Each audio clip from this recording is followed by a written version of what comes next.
You are worth $38.4 million, and the man who cuts your hair thinks you work in insurance.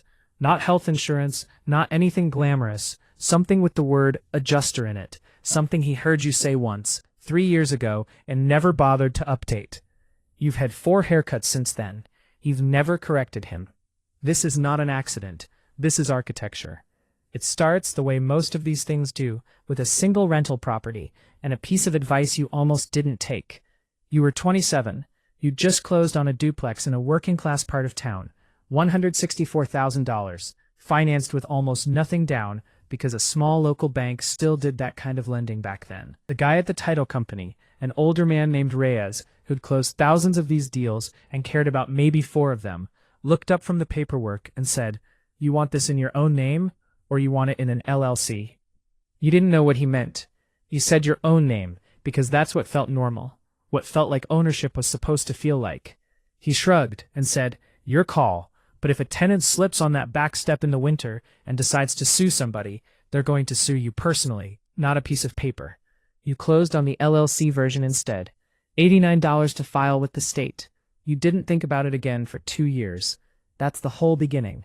Not a plan, not a 5-year vision board, just a sentence from a bored man at a title company that planted something you wouldn't understand the size of for another decade. By 31, you owned 6 rental units spread across 3 separate LLCs, because a lawyer you'd hired for a lease dispute told you never to put more than 2 or 3 properties in the same entity. If someone sues one building, she said, you don't want them able to touch the others. Her name was Denise. She billed $310 an hour and was worth every dollar of it, though you didn't fully understand why until years later, when a tenant in one of your 6-unit buildings fell down an icy staircase and sued for $340,000. The suit named the LLC that owned that single building. It never touched the other 5. It never touched your house. It never touched your name. Printed nowhere in the filing except as registered agent for service of process, a title that meant nothing to anyone who read it, and everything to you. By 35, the rentals had become something larger, not a business exactly, more like a small ecosystem of paper. 6 LLCs became 11. 11 became a holding company that owned pieces of all 11, so that instead of managing 11 separate sets of taxes and bank accounts and headaches, you managed one entity that quietly managed the rest. Denise called this consolidating the tree.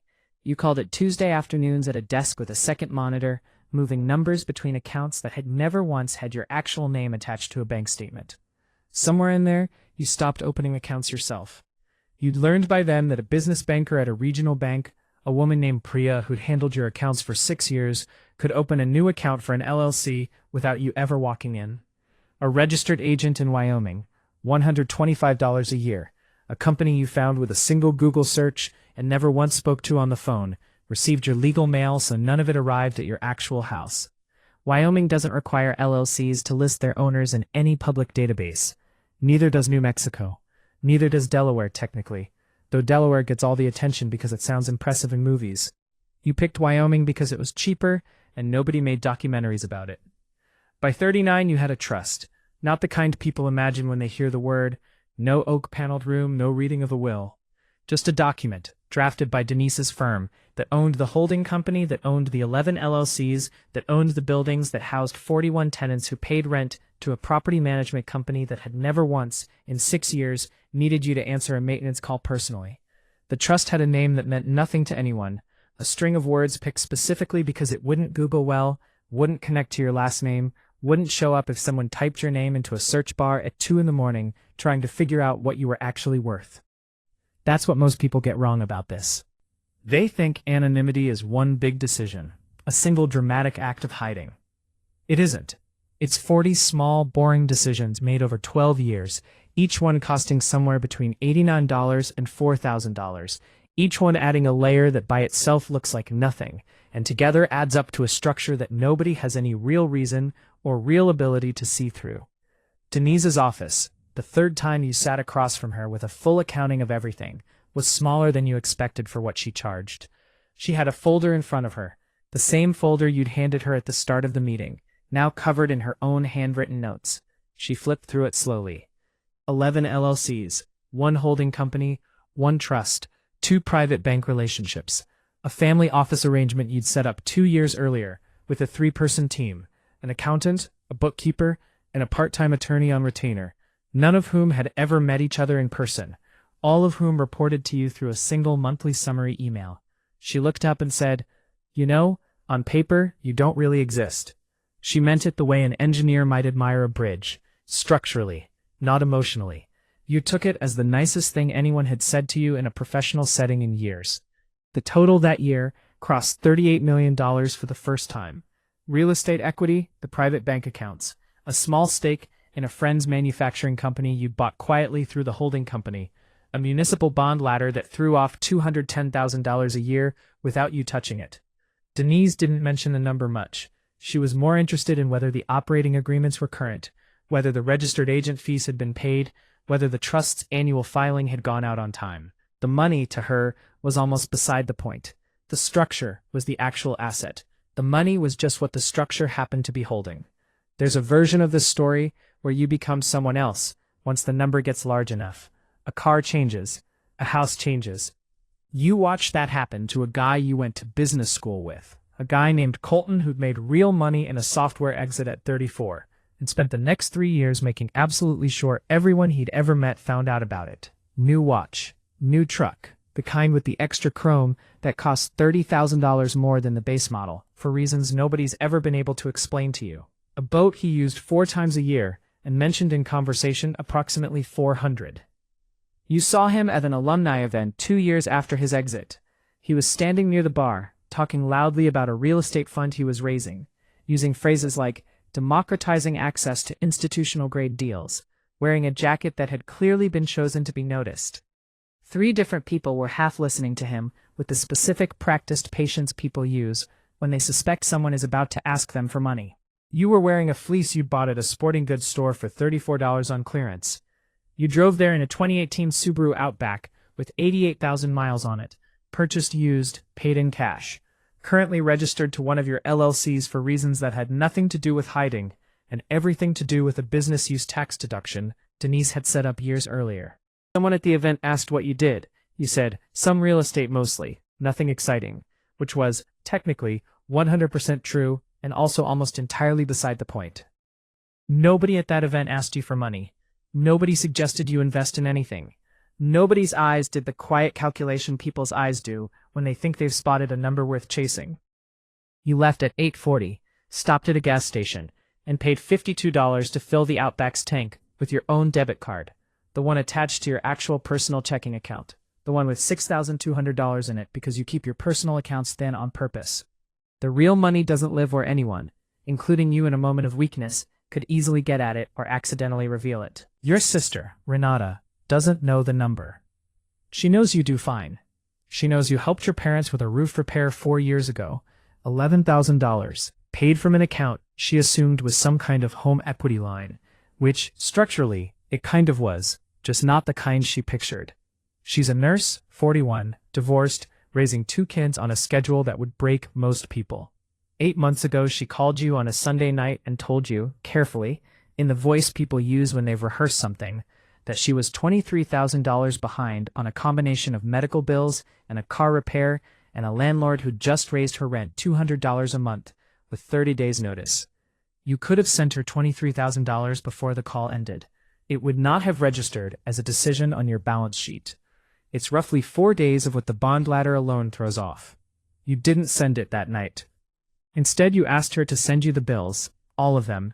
You spent the following Saturday at her kitchen table, the 2 kids doing homework in the next room, going through every line item with her the way Denise had once gone through your folder with you. You found a billing error worth $4,100 that the hospital corrected after 2 phone calls. You found a payment plan option nobody had told her existed. You helped her draft an email to the landlord, citing a local ordinance about notice periods that reduced the increase to something she could actually absorb. By the end of it, the real gap was closer to $8,000, not $23,000, and you covered that piece from a personal account, framed to her as a loan you weren't going to actually collect on, though you never said that part out loud. You did not tell her the number. You did not tell her about the trust, the 11 LLCs, the registered agent in Wyoming who has never once heard your voice. Some of that is protection. If she doesn't know, she can't accidentally say something at a family dinner that reaches the wrong ears. But if you're honest with yourself, Some of it is something closer to grief. There's a specific loneliness in sitting across a kitchen table from someone you love, watching them do math with numbers that are, to you, no longer really numbers at all, and knowing that the kindest thing you can do is pretend the gap between you is smaller than it actually is. Structure gets tested exactly once, in a way that matters. A former business partner from your early rental days, a man named Osei, who'd co-signed on one deal a decade earlier and felt, wrongly but sincerely, that he was owed a piece of everything that came after, filed a lawsuit. He named you personally. His lawyer, working on a contingency fee and clearly hoping to find a large personal net worth to attach to a judgment, spent 4 months trying to trace assets back to your name. He found the house, modest, mortgage paid off, worth maybe $410,000 in a market where that buys you a nice but unremarkable 4-bedroom. He found the Outback, worth less than the tow truck that would have to move it. He found a personal checking account with, at the time, $7,800 in it. He did not find 11 LLCs he had no legal basis to connect to you, because the connecting document was a trust instrument filed in a state that doesn't require beneficial ownership disclosure, managed by a holding company whose only listed contact was a registered agent who has never once, in 9 years, spoken to you on the phone. The suit settled for $22,000, an amount your lawyer negotiated down mostly because Osei's attorney realized 4 months and a fair amount of billable research in that there was nothing left to find.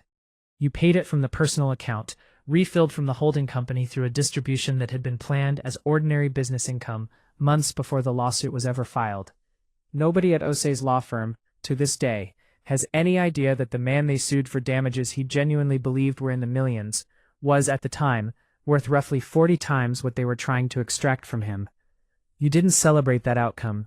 It didn't feel like a win, exactly. It felt like watching a smoke detector you installed 9 years earlier, for reasons you couldn't fully articulate at the time, go off during an actual fire and do precisely what it was built to do. The 3-person team you eventually built runs the same way the LLCs do. Compartmentalized, load-bearing, none of them holding the full picture. Priya, the banker, sees the accounts, but not the trust. The part-time attorney sees the trust, but not the day-to-day cash flow. The bookkeeper sees the cash flow but has never once been told what any of it adds up to in total, because no single person needs that number to do their job. And the fewer people who have it, the fewer people there are who could ever hand it to somebody else, on purpose or by accident. You are, structurally, the only person alive who has ever seen the whole shape of it at once. Some months, sitting at your desk, reconciling the summaries against each other, you're the only one who confirms that all the pieces still fit. It costs something to run it this way. Denise's retainer alone is $18,000 a year. The registered agents across 3 states run another $600. The family office arrangement, if you added up every invoice, comes to roughly $54,000 annually, which sounds like a lot until you remember what 4 months of a well-funded plaintiff's attorney almost cost you in the Osei case, and what it would have cost if you'd found anything at all. You've come to think of the $54,000 less as an expense and more as an insurance premium against a version of your life you have no interest in living, the version where people know, and knowing changes how they treat you, what they ask you for, and how carefully you have to watch every room you walk into for the rest of your life. The number arrives, the day you finally sit with it, in an email from your accountant, with the subject line Q1 Consolidated Summary. You're standing in a hardware store at the time, in the plumbing aisle, holding a half-inch compression fitting, because one of the rental units has a slow leak under a kitchen sink, and the property manager sent a photo an hour earlier asking which part to grab. You almost don't open the email. You've gotten 14 versions of this same summary over 14 quarters, and they all look roughly the same. A spreadsheet, a short paragraph, no exclamation points, because Denise does not believe in exclamation points. The number at the top says $38.4 million. You read it once, then a second time, the way you read something when part of you assumes you've misread a decimal point. A man near you in the aisle is comparing 2 brands of PVC primer, holding 1 can in each hand, entirely unaware that 18 inches away stands someone whose combined holdings could purchase the entire store, the shopping center it sits in, and roughly 40 more like it. Nobody in the store knows. The cashier who rings up your 620 fitting doesn't know. He asks if you found everything okay. You tell him you did. You don't use a rewards card because you can never remember the phone number it's tied to. You drive home in the Outback, windows down, because the air conditioning has been making a sound for 2 weeks that you keep meaning to get looked at. You thought years ago that a number like this would feel like a rival, that there would be a version of you waiting on the other side of it, someone who finally got to stop being careful, stop being ordinary on purpose, stop calculating what a fleece and a used Subaru were quietly buying you every single day. Instead, what you feel, sitting in your driveway with the engine off, is something closer to what you felt the day Denise first said you didn't really exist on paper. A kind of relief that has nothing to do with money, and everything to do with the fact that the structure held, that nobody found you, that the maze worked exactly the way it was built to. Your sister calls that same evening to tell you the landlord backed off the rent increase entirely after her follow-up letter. She's relieved, laughing a little, thanking you for the Saturday you spent at her kitchen table. She has no idea what happened in a hardware store 4 hours earlier. You tell her you're glad it worked out, and you mean it completely. And the number sitting quietly in an account she will never see doesn't come up, because it was never really the point of the call. And lately, you're less and less sure it was ever the point of anything at all. The leak under the kitchen sink gets fixed the next morning. The fitting costs $6.20. The lawsuit from Osei is 3 years behind you now, a settled matter, a line item in a file Denise keeps in a cabinet you've never seen. 11 LLCs keep collecting rent from 41 tenants who will never know your name. A registered agent in Wyoming keeps receiving mail addressed to entities he's never once had to explain to anyone. And somewhere in a spreadsheet, a number keeps compounding quietly, without ceremony, exactly the way it was built to, for a person that, on paper, in the ways that matter most, has arranged to barely exist at all.